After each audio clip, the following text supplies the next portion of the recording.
नमस्कार मित्रों, मैं ममता वाजपेयी भोपाल से मेरी हरी भरी छत पर आपका स्वागत है। तो लीजिए, मैं फिर आज हाजिर हूँ कुछ नई जानकारी के साथ। आज के वीडियो का विषय है कि मैं कैसे मेंटेन करती हूँ अपना बगीचा, क्या क्या चैलेंजेस आते हैं, क्योंकि आपको हमेशा ही लगता है कि मेरा बगीचा ज़्यादा अच्छा है, या जो भी परेशानियाँ आती हैं मैं उन्हें कैसे हैंडल करती हूँ वो मैं आपको आज बताती हूँ। पहले थोड़ी सी ब्लूमिंग और फिर मैं बात भी करती जाऊंगी और ब्लूमिंग भी दिखाती जाऊंगी। ये दो प्लांट हैं जो मेरे पास हाइब्रिड के हैं, बाकी तो मेरे सब बीज से उगाए हुए एडेनियम हैं। ये दो मैंने बाद में खरीदे क्योंकि एक ही कलर देख देख के बोर हो गई थी मैं। तो गार्डनिंग के लिए सबसे पहले बेसिक क्या ज़रूरत है वो आप जाने। सबसे बड़ी जो चीज़ है वो मिट्टी। जब हम ज़मीन पे करते हैं खेती तो एक बार आसान होता है, और हम सीमित मिट्टी लाके छत पे करते हैं तो थोड़ा सा डिफ़िकल्ट हो जाता है। छत पे भी जब हम करते हैं तो मैं दो भाग में बांटूंगी उस छत वाली बागवानी को। एक तो वो जो हम कंटेनर में करते हैं, और एक जो जैसे कि मैं बड़ी क्यारी बना के करती हूँ। तो क्यारी बना के आसान है, कंटेनर में करना और कठिन है। तो जैसे जैसे हमारा तरीका बदलता जाता है, जैसे जैसे हमारे कंटेनर बदलते जाते हैं, मिट्टी बदलती जाती है, वैसे वैसे परेशानियां भी अलग अलग होती जाती हैं। कृषि एक पूरा विज्ञान है, तो इसको ऐसे बहुत हल्के में, बहुत साधारण तरीके से नहीं समझा जा सकता। थोड़ा थोड़ा करके जितना मुझे आता है, मेरा अनुभव है, वो मैं बताऊंगी। और आप जितना जितना सीखते जाएंगे तो फिर आपको खुद ब खुद समझ में आएगा, और वो तब आएगा जब आप करेंगे। तो सबसे पहले हम बात कर लेते हैं मिट्टी की। गार्डनिंग के लिए मिट्टी, जब हम खेत में मिट्टी डालते हैं, देखिए तब हम ये कभी नहीं कहते कि 60% मिट्टी, 20% सैंड, 20% गोबर की खाद। लेकिन हमारे लिए कंटेनर में तरीका बदल जाता है, क्योंकि वो सीमित मिट्टी होती है, उसमें हम खाद बहुत अधिक मात्रा में डालते हैं। खेत में तो देखिए मिट्टी में हो जाती है आसानी से। चिड़िया आती है मेरे बगीचे में खूब। तो खेत में मिट्टी में आसानी से हो जाती है। और क्यारी में जब हम लगाते हैं तो क्यारी में भी हम मिट्टी का परसेंटेज बहुत ज़्यादा रख सकते हैं, क्योंकि क्यारी में जगह बहुत होती है। तो जो मेरी क्यारियां हैं, इनमें मैंने जो मिट्टी तैयार की है वो है 60% मिट्टी और 40% में सब मिला के खाद। सब मिला के मतलब किचन की डाल लीजिए, मैं गोबर और किचन की खाद डालती हूँ। बाकी आप चाहें तो वर्मी भी डाल सकते हैं।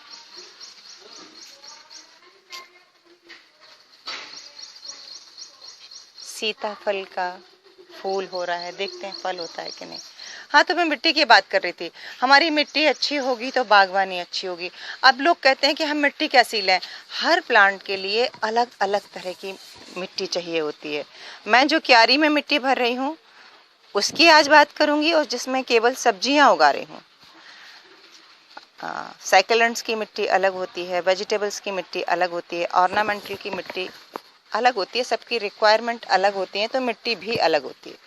तो मैं जो सब्जियां उगा रही हूँ उस मिट्टी की बात कर रही हूँ। इसमें आपकी 60% मिट्टी रहे और 40% खाद रहे तो आपकी सब्जी अच्छी हो जाती है। अब चलिए कि आपने मिट्टी अच्छी तैयार कर ली, इसके बाद सेकंड पार्ट आता है कि आपका बीज। अगर बीज सही नहीं है, जब आप छत पे गार्डनिंग कर रहे हैं और ऑर्गेनिक गार्डनिंग कर रहे हैं, जब हम केमिकल के थ्रू जाते हैं तो हमारे चैलेंजेस बहुत कम हो जाते हैं। जैसे ही आपने पौधा लगाया और उसमें कोई रोग आए या ना आए, अपने 15 दिन में एक कीटनाशक स्प्रे कर दिया और वो फिर आराम से सरवाइव करेगा, आपका खूब फलेगा फूलेगा। ये मेरा अपना एक्सपीरियंस है, मैं उसके हिसाब से कह रही हूँ। जब मैंने शुरू में गार्डनिंग की थी तो मैं केमिकल यूज़ करती थी, और जब मैं केमिकल यूज़ करती थी तब फसल एकदम बहुत ज़्यादा आती थी। ऑर्गेनिक पे आने में फसल मेरी कम हुई है।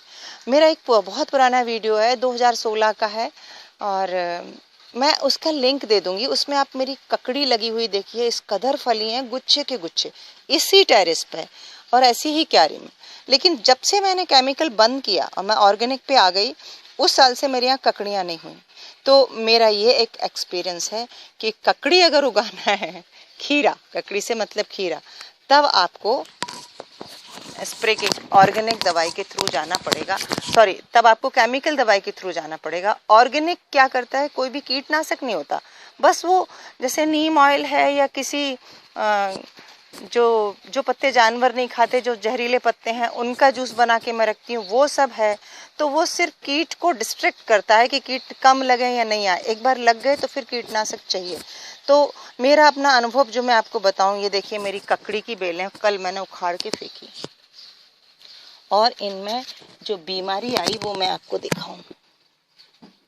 देखो आपको चींटियां दिख रही होंगी, इसके पत्तों में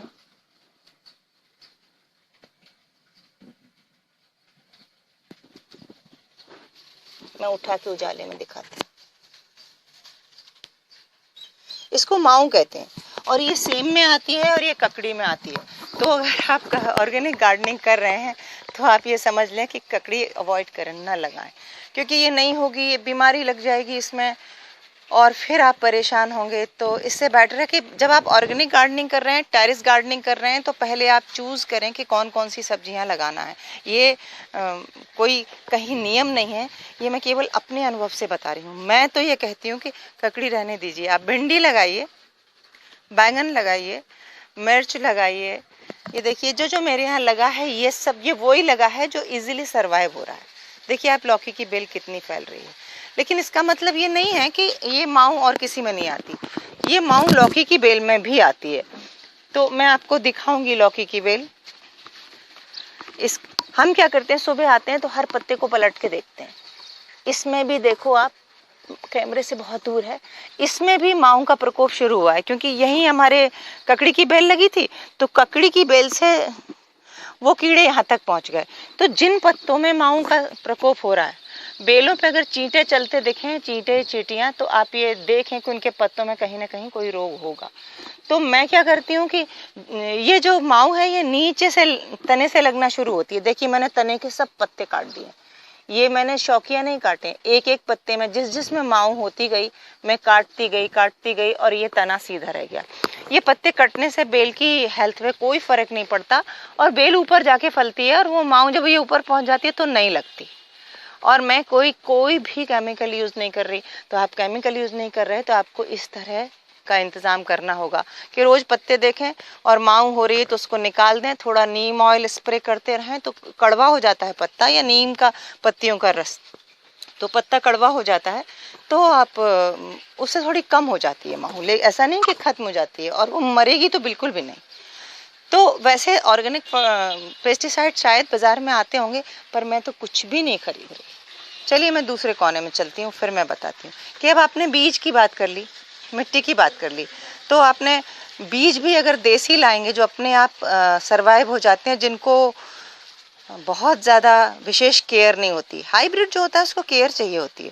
तो हाइब्रिड अगर आप लगाएंगे, तो मैं भी लगाती हूँ, कुछ हाइब्रिड भी लगाती हूँ और कुछ देसी भी।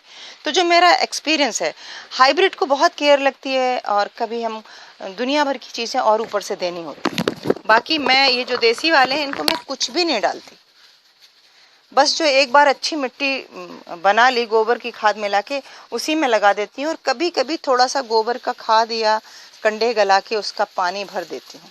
तो आपने बीज की बात कर ली, कौन कौन सी सब्जियाँ फिर टेरेस पे लगाना चाहिए, कौन कौन सी नहीं लगाना चाहिए, ये भी आप देखें।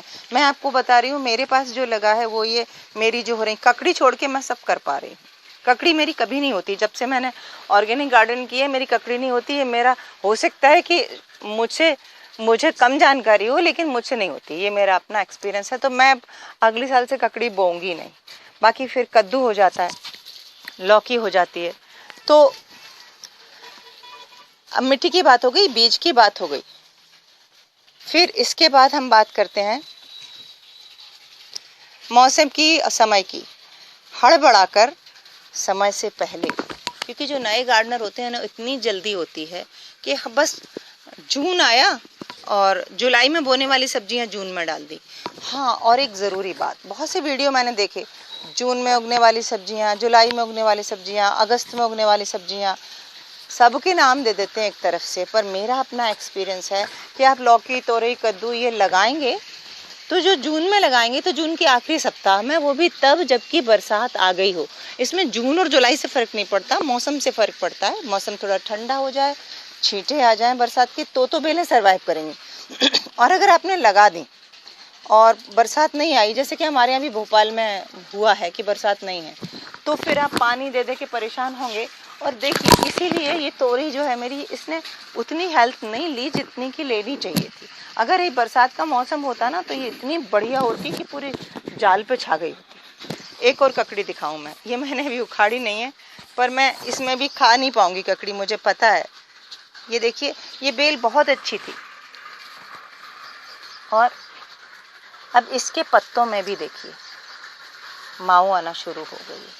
जब माऊ आती है तो पत्ते देखिए श्रिंक से हो जाते हैं, ऊपर से देखिए ये बेजान होने लगी है। हटा दूंगी मैं इसे भी, क्योंकि अगर मैं इसे नहीं हटाऊंगी तो ये बगीचे की दूसरी चीज़ों को नुकसान पहुंचाएगी।